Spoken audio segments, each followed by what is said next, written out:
Assalamu alaikum wa rahmatullah. Welcome to Finding Me in the ITV networks. A beautiful day, 2020, a new year, a new beginning, and a very, very encouraging guest with me today, Shafinaaz Hassim, who is an author and a sociologist. It's been many years since I have the opportunity to sit with Shafinaaz again. Many years ago, we started with Daughters Are Diamonds, her first book. Then we did an interview on Sophia, and I have the privilege of going through her latest book, The Economics of Love and Happiness. I'd like to say welcome and assalamu alaikum. Thank you, Shafinaaz, for being here. Wa alaikum salam. It's so lovely to finally sit on set with you again and have this chat about a new And really, last year just passed us by. We tried to meet a few times and we never got it right. It has, but there's a time for everything, inshallah. Yes, there definitely is. And I mean, it was wonderful. It was really wonderful to encounter you through this book again. Reading it, I have to admit, for a while I've been lazy to read fiction, especially since the academic work. You're reading research all the time and you're involved in real projects. And then to take the luxury of reading fiction just doesn't happen anymore. And when you sent me the book, I thought, am I going to manage to go through this? But really, the pages just flew by, and the story took me by surprise in a way that I related so much to it, especially. We'll talk about the details, but we don't want to give away too much to the audience because I would really like for people to read this book. And many surprises. I have to say that at times I never saw something coming, yet I'm usually quick to pick up. and that was wonderful about your book. So tell us, starting from Daughters Are Diamonds, Sophia, you launched your own publishing company, you've involved in lots of little short stories, a recognized author. UNESCO has considered you as one of the top 39 authors under the age of 40. Okay, I wish I could get there at some point, but we can't go back. Tell me, has it been a wonderful journey? It's been a very rewarding journey, alhamdulillah, and I think it's required of me to constantly reevaluate why I do this, why I write, why I am a sociologist or, an independent researcher, as it were. And I think that's been the most rewarding part for me, is that it's forcibly sort of made me question bringing writing out, but also authenticating that material to a degree where it can touch readers, but create and converse with readers. I want to be part of that ongoing conversation through the generations. And hopefully I'm hoping that my writing and my research is able to do that. So when I started with Daughters Are Diamonds, that was my thesis for my sociological research. I was much younger, a little more naive about the world perhaps, but I was observing what was happening.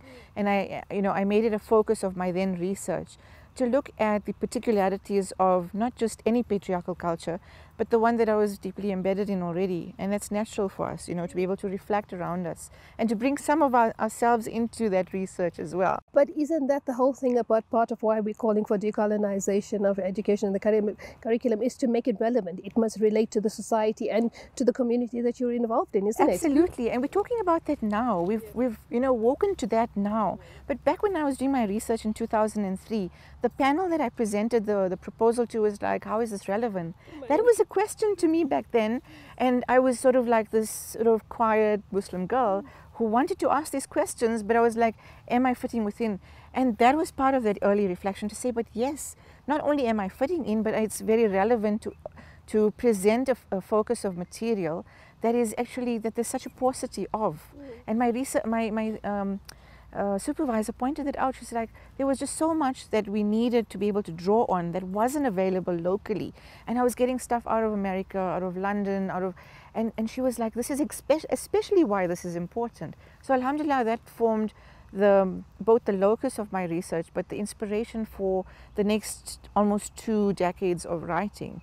And I keep referring back to it, to say, what did Daughters Are Diamonds bring out? When people look at the title, they say, yes, my daughter's a diamond. And absolutely, there's a positive aspect to that. But it was a critical title. It was a title about the objectification of women within patriarchal culture, within what I called, my research group being South African Muslim women of Indian origin. So the Indianness, there's merit in culture. But when culture overrides the pure text of the Quran, is in this specific case, and this was my big question, when we see cultural aspects of life as an endorsement of religion, as an obligation of religion, that's when we blur the line. And so my big overriding question was, do we understand our rights and responsibilities as Muslim women first, as South African women living in a democratic context, and then beyond that, what is it that is special about the honor and the izzat that comes out of our cultural implications that are relevant to us, that create positivity and don't override on our rights as Muslim women. And if you really look at it, considering the title, diamonds again is commodification, is something material. It signifies wealth, it signifies economics, and that theme carries through now again in the economics of love and happiness. And when you read this title, it looks so simple, and then you get into the novel and you think, okay, like, wow, this is something different. I mean, the book is potent. It goes into something that I think many people should be aware of, have experienced, have encountered, have heard, listened to, perhaps even watched, and not realizing that, you know what, it could be in my own family, it could be my neighbors, it could be, you know, somebody close, friends, family, etc. But these are realities that I find you have raised beautifully in this book, because it's many issues like Daughters of Diamond that are very quickly swept under the carpet. The Indian Muslim community in South Africa doesn't want to talk about these issues. Was this a challenge? I think for me it was more a situation of bringing together all these observations the way I'd done previously with Sophia or any of the other works that I'd written, the short stories as well, and understanding that there's a normalization of issues, social issues. And yes, we're observing them, but we don't see them as something to be picked apart necessarily, because some things are just the way they've always been done. And the vilification of the human body on the basis of what race and what social class and the gender of the body is so profoundly sort of acceptable in our society.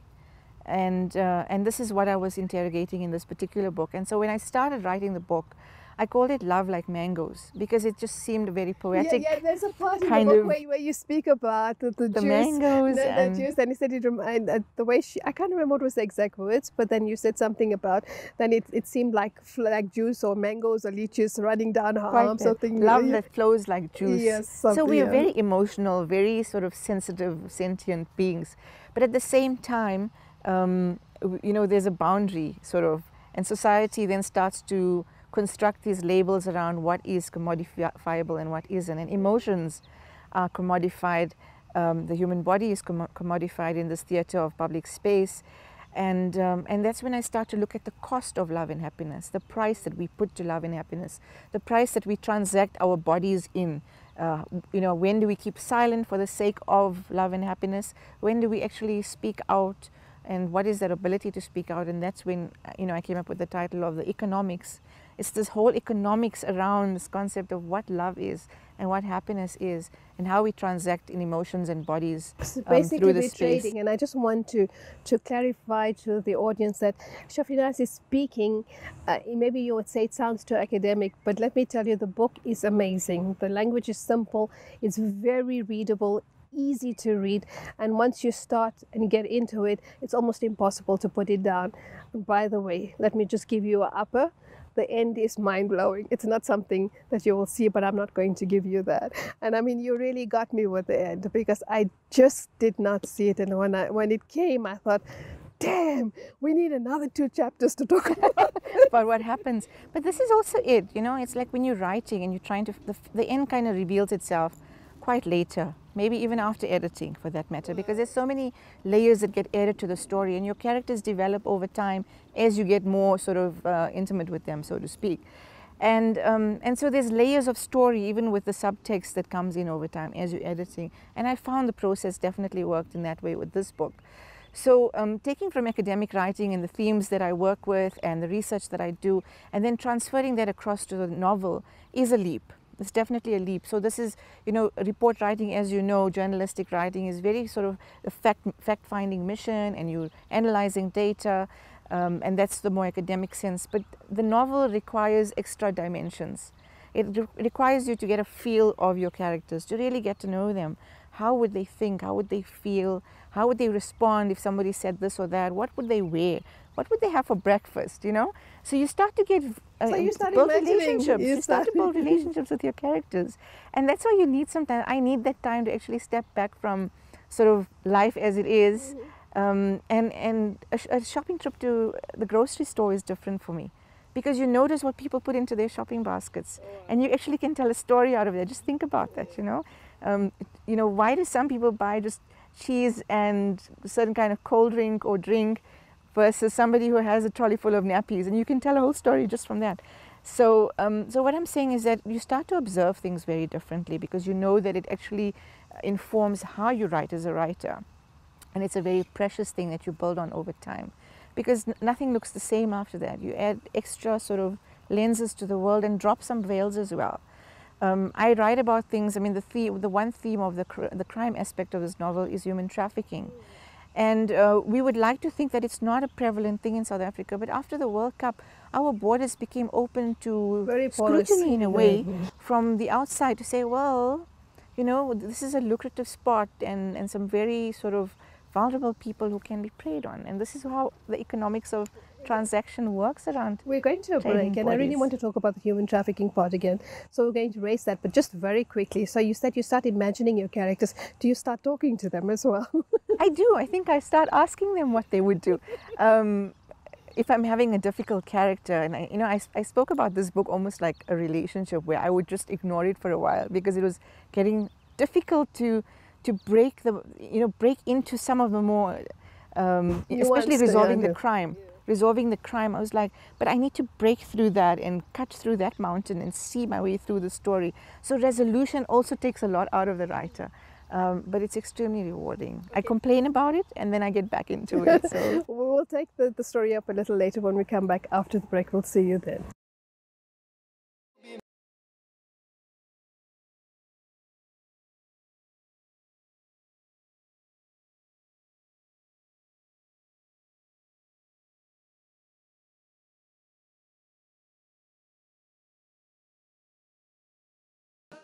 Assalamu alaikum and welcome to the second segment of Finding Me in the ITV Networks.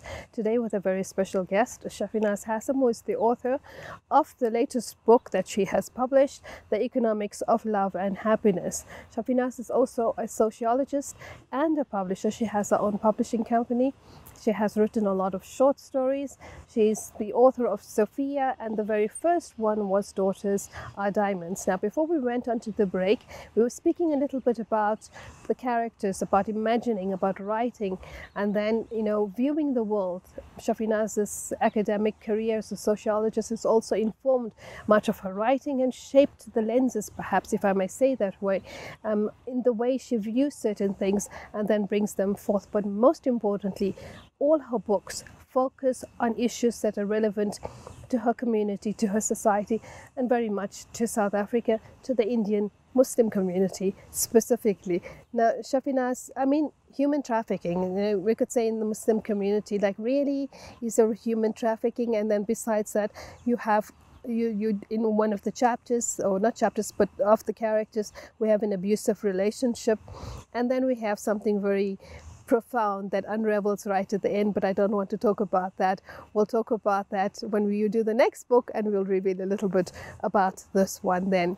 So, but these are issues that come up very often. I do know. In the last year, I had really, it was exhausting. It was deeply draining and exhausting, the amount of women that were going through many of the issues that you write about. That's why I said, I really related, and I actually finished a book, which I don't do very often these days. So when you speak about sex trafficking in South Africa, and you relate it in this way, what made you, locate it in the heart of the Muslim community? Not necessarily in the heart of the Muslim community, but it definitely affects us in direct and indirect ways as South African women, and as South African in general, because we start to think about, going to the mall. A woman going to the mall with more than one children becomes a target. You're hearing these stories. They're not unknown.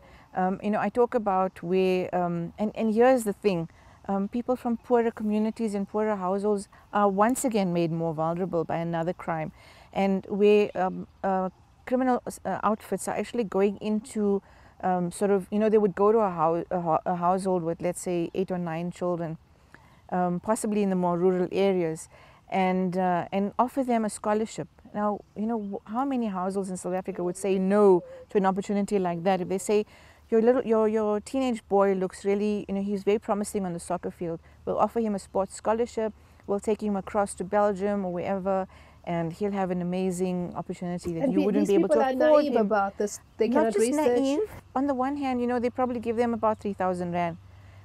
That's significant to many households in South Africa. And on the other hand, it's an opportunity that is mind-blowing.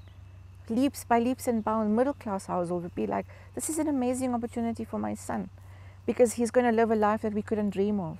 And they let this child go, and they don't have the resources to access and to follow up and to verify. And to verify, not only verify, but to actually go back and look for this child. 2 years might go, 3 years might go. Some of these children actually get recruited into the system if they show sort of that kind of promise. And they start coming back home and saying, well, look, we did well. We're wearing these shoes, we're using these phones. So indoctrinated into the crime. Into the system. You're seeing that happening as well. So there's different levels of it happening. You speak about it in one part when I think it's in Low Voice, having this conversation with one of the characters, and then she speaks about them coming back going into the rural villages. And she takes them in, in that case it's more like, well, they're doing fine, they're okay out there. And I can take more boys or girls or whatever out there. And I don't gender this, and because there's young boys are also made vulnerable in the system, just depending on what level of evil actually is out there to draw young children into this. And we know that in South Africa there have been a lot of syndicates, especially pedophile syndicates, right? And I mean, they originate, a lot of them, in the European countries. So coming either from Eastern Europe, and recently there was a big syndicate that came out of the UK as well. That's right. So we're seeing more of it happening, and media is open to a degree where we actually get the information.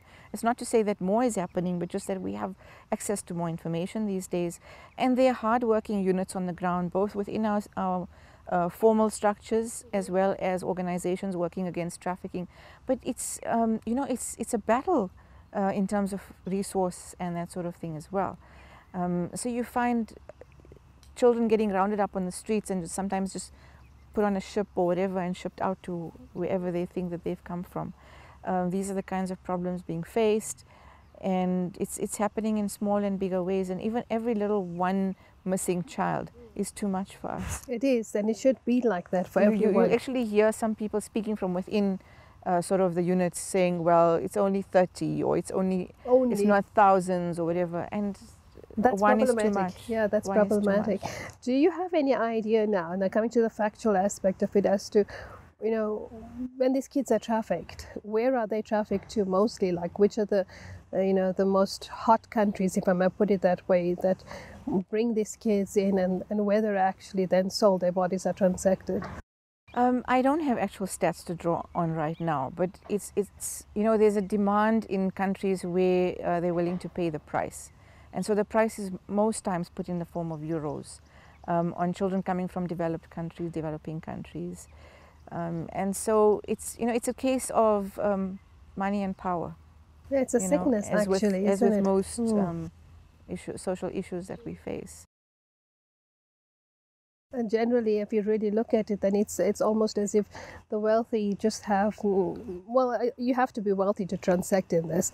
And so it's a form of boredom or entertainment. I don't know what it is. Some kind of perverse labeling of exoticism on the different body, the oriental body, black bodies in space, wanting to, and there's need to own, to control. And this is where ownership and control, the commodification of the human body, and this happens within the continent as well. We have to remember that it does happen in the continent as well. So it's not as oversimplified as saying just from here to there. This is happening in so many ways across within our spaces and beyond. And I think even in our own spaces, perhaps we don't recognize it. It might be happening from one suburb to another. and you don't really understand it, maybe in a more nuanced way or perhaps in a less complicated way. But in certain aspects, like, I mean, if, as I told you before, we went on the particular story of Sarah, and then the fire, and then her recollection, and the way in which, you know, she is then traded. That was just took me. It really hit me to say that, oh God, like, we know about this. We know that this happens. We know parents do this. I know, especially in poor, like you said, in poorer families where, you know, parents, and we hear a lot about it in India, you know, where they sell their daughters, etc.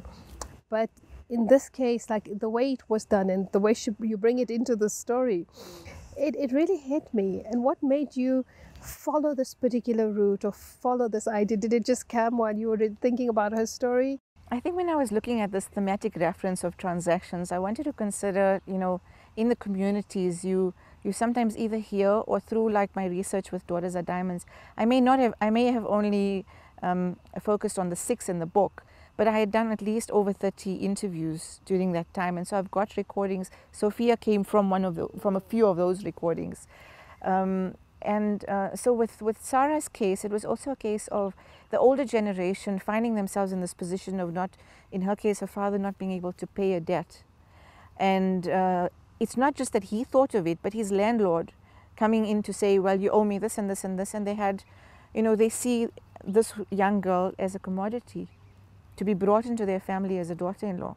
But it's not in the basis of this is somebody you know, it's not a respectable way of transacting. It's sort of like, you owe me a debt, that's what we'll take. Yeah. It's like picking up assets from someone's business because they owe them money. He does that with this man's daughter.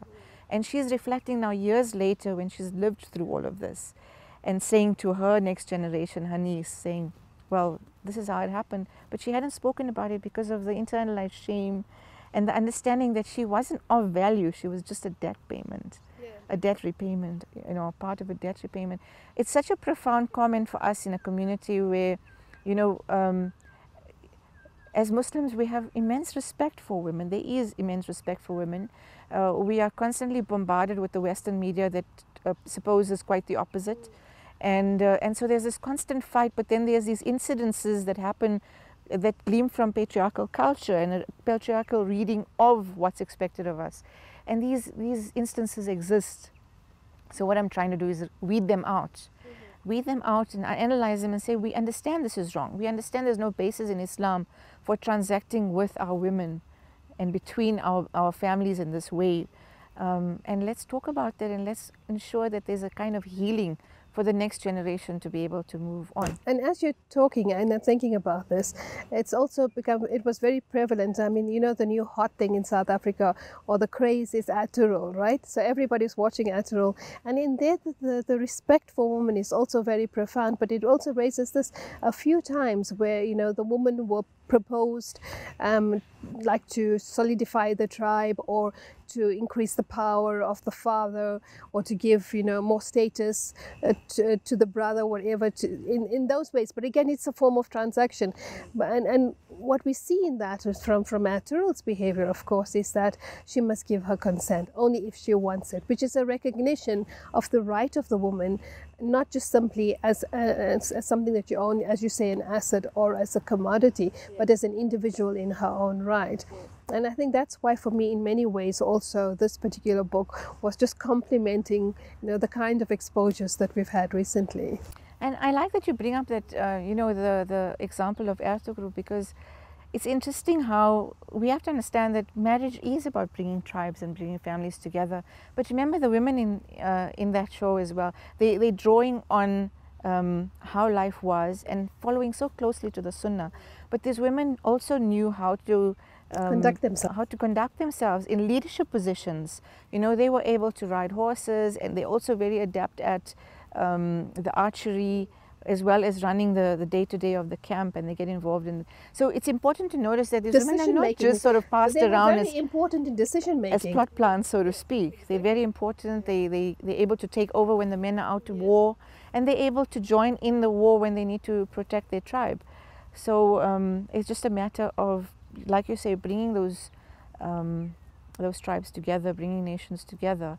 But in a very empowering way and in an empowered way as well. And I think the part of the empowering and the responsibility and the recognition of the potential of the woman is something that has been eroded from our culture.